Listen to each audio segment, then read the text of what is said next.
Vous allez commencer par vous présenter. Je suis Cam Guincer, je suis ingénieur statisticien économiste et administrateur du projet Country-Stat Cameroun.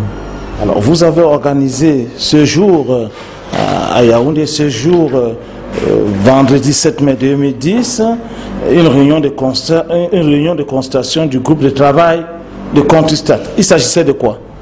En fait, cette réunion fait suite à celle tenue à Ebolova il y a 10 jours de cela, et dont le but était de rassembler les données et des métadonnées en vue d'alimenter le système Country-Stat Cameroun.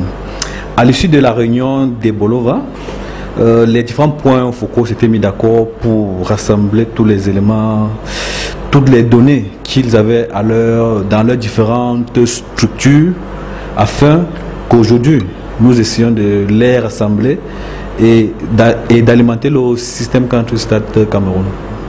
Alors, à l'ordre du jour de cette rencontre, il était question de l'observation générale sur les tableaux confectionnés, de la présentation des observations du siège aux points focaux et la répartition des tâches. Alors, au niveau des observations générales, quels sont les constats qui ont été faits?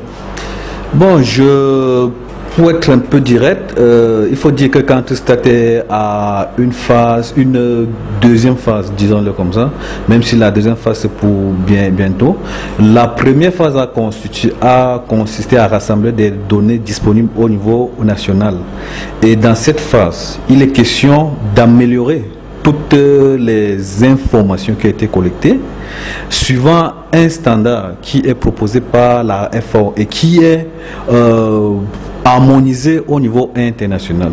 Les tableaux qui devront désormais être chargés sur le site doivent répondre donc à ce format et être identiques d'un pays à un autre pour permettre des comparaisons au niveau international et surtout alimenter plus aisément la base de données de la FAO, c'est-à-dire FAO-Stat.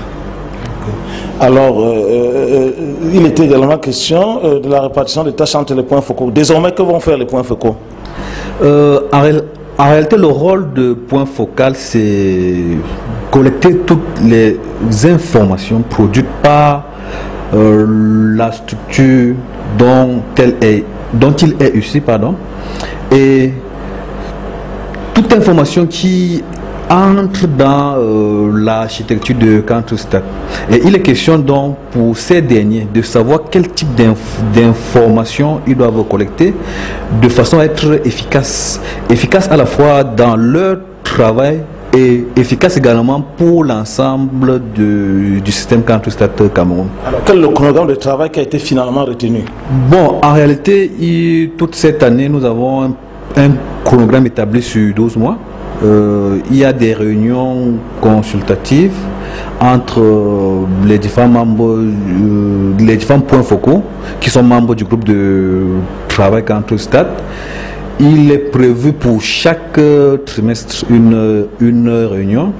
La première a eu lieu, comme je vous l'ai dit, à Ebolova il y a 10 jours, et la seconde est prévue pour le 18 juin, je crois.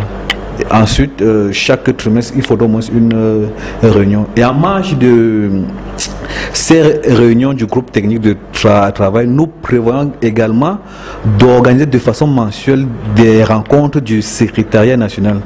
Le secrétariat national, en fait, c'est l'organe qui se charge du formatage des données recueillies au niveau des différentes structures et de leur alimentation dans le système Country-Stat. Monsieur Kamgan, je vous remercie. Merci à vous.